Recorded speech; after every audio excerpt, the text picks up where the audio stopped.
it off with Tony Gerdeman from Buckeye School. Hey, Tony. Hey, Kerry, sounds like you're doing pretty well for a day of spring. I can't imagine you'd be doing any better.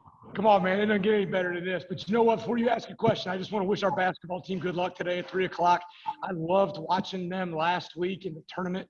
I thought the way they played and intensity and they were aggressive.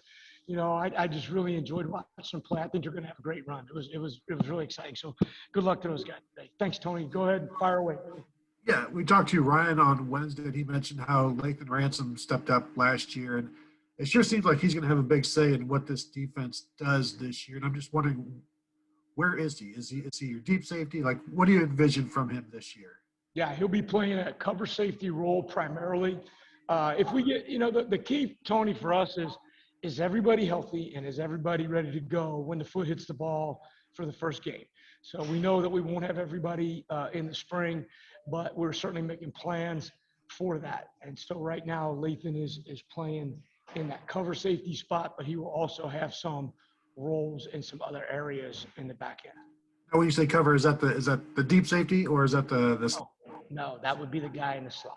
Okay, that's where he played last year when he played on third down and those kind of stuff. Gotcha. Perfect. Thank you. Sure. We'll go next to Brendan Gulick, Buckeyes Now on SI. Hi, Kerry. Nice to see you again. Good to see you. Hey, I want to ask you about Zach Harrison because Coach Day had spoken quite a bit about how he was impressed with Zach's emerging leadership. He said that Thayer and Zach probably stood out more than anybody else. He was less surprised by Thayer, but maybe a little bit more surprised by the way that Zach Harrison had really stepped up throughout the last few weeks. Can you give us an idea of your perspective of the way that he's impressed you and maybe what you're expecting from him this spring? Yeah, it's a great question, and it's absolutely the truth. He had a phenomenal 7 weeks in the weight room, not just taking care of his business and his body, but making sure that he's holding others accountable. It's really important, I think, especially for younger players, to see guys who are great athletes that are also great workers. And I think when your best players are your hardest workers, you got a chance to be good. And so we had some of those guys that aren't here anymore that were those type of players.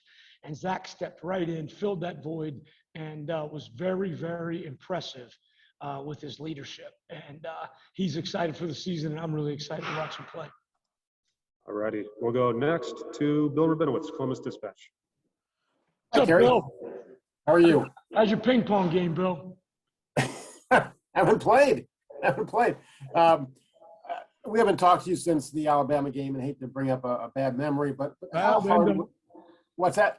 I said, then don't. Well, gotta. You really hate to, Bill. Don't bring it up. I mean, you get to choose. Well, I have to ask.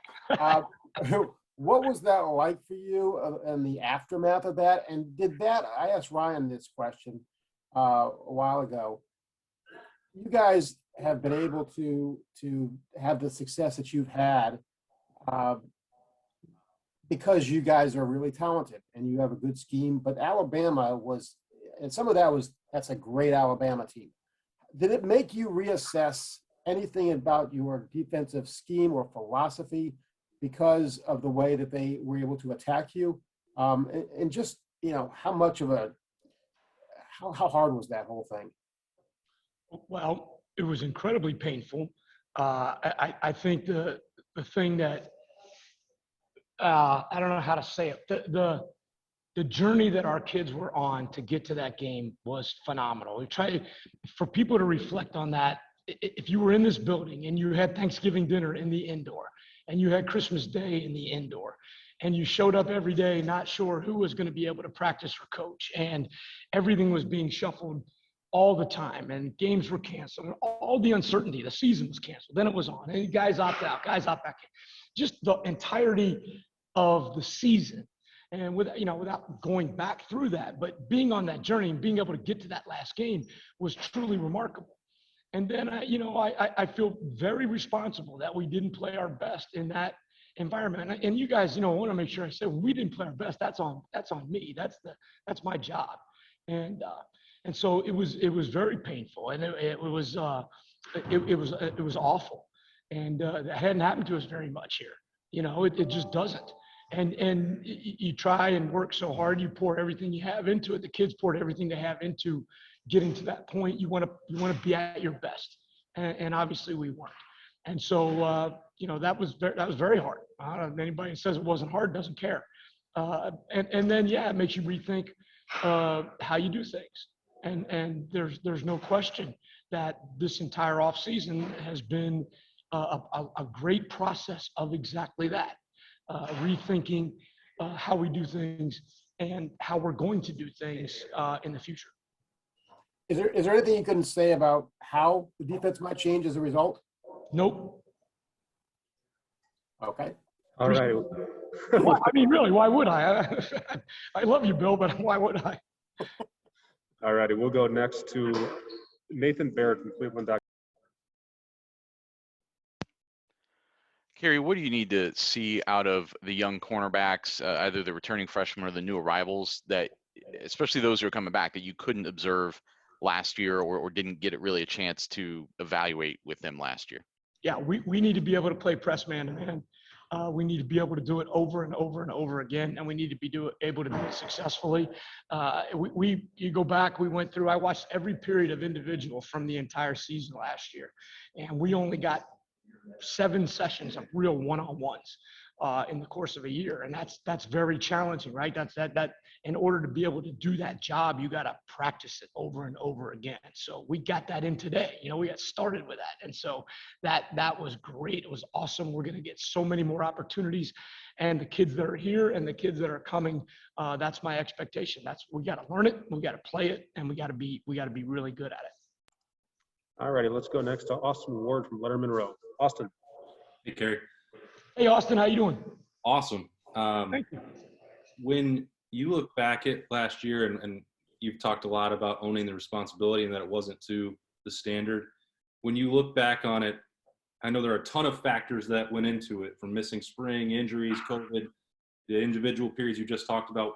When you looked at it as a coach, what did you think was the biggest challenge to overcome? What caused this in your mind more than anything else? Yeah, I would say all of the above. And I also think, Austin, it's important to recognize we won all the games but one, and got farther than we had the year before. We got to the championship game. Now, I'm not saying that we would be – I can tell you this. We get to the championship game again, we'd be really happy. And sometimes in situations you can get too caught up in numbers and those kind of things, that the number that matters is victories. And there were a lot of things that, we were third in the country in turnover ratio. There were a lot of things that we did well. We just have to do other things better. And so, I think, I don't know, did you ask me if there's one single thing? I just maybe if there was one thing in your mind more than others, because I know there are a bunch of factors. Yeah, to me, I think just more than anything, having a practice with the whole team there is really the biggest thing. And if we can get to that point consistently, I really like this team. Thanks, Kerry. All righty. We'll go next to Dan Hope from 11 Warriors. Dan. Hey, Kerry. Hey, Dan. Last year, I remember asking you after the shutdown about, installing during the spring, and you said you didn't want to do a lot of that when the players weren't there. How much did that impact what you were able to do schematically last season, and how much does having a full spring allow you to do more this year?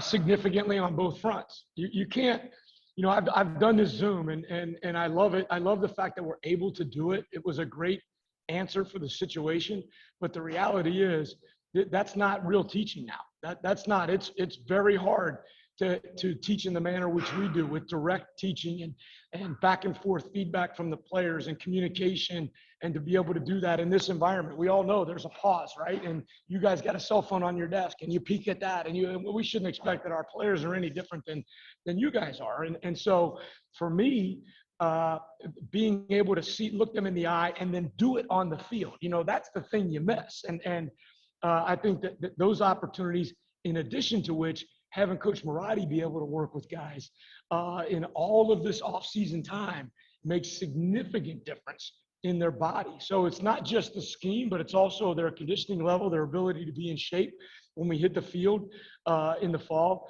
But this opportunity for us to install what we want to install and get practiced at it and find out what we can do and what we can't do in the package is important. It's critical. All righty, we'll go next to Bill Landis from The Athletic. Bill.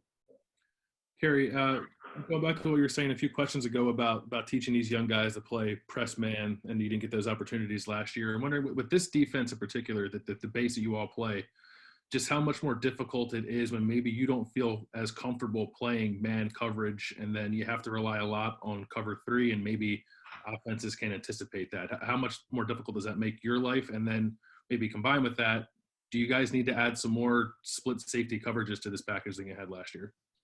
I think you're perceptive, Bill, and I appreciate that. I think that if we're going to hang our hat, our first pitch, if we're standing on the mound, we're throwing man to man. Now we got to be able to play it, right? That's our fastball. That's what we got to be able to do, and so we've got to be able to play that, and then everything else kind of bleeds off of that. And so how much 3 deep, how much split safety, how much of anything else we play kind of has to bleed off our ability to play man to man, and we have to be able to do that. Or then if we can't, then we have to change what we do. But I think we got the guys that can do it, and I like our chances. All righty, we got Thayer and Zach ready for you. So this will be the last question for Coach. We'll go to Joey Kaufman from the Dispatch. Hey, Kerry, just wanted to ask about the safety spot, especially with Marcus Hooker being out to start camp. How do you, I guess, see that free safety spot? Josh Proctor lined up there today. He played extremely well, and is going to play really well. And Bryson Shaw stepped right in behind him, and we have a young freshman that played there, a kid who's a high school senior. Jansen Dunn stepped in there today. We're going to be versatile. We're going to have some guys that are going to be able to do more than one job in the back end. We're going to have to. That's one thing COVID taught you, right? You got to have guys that can do it. Well, same thing's true if injuries or anything else arise. So, but Proc went out there and played it, and he played it well today. So I was excited about that. All righty, Coach. Thank you very much for your time. Thank I you, appreciate guys. it. Tim, I see you.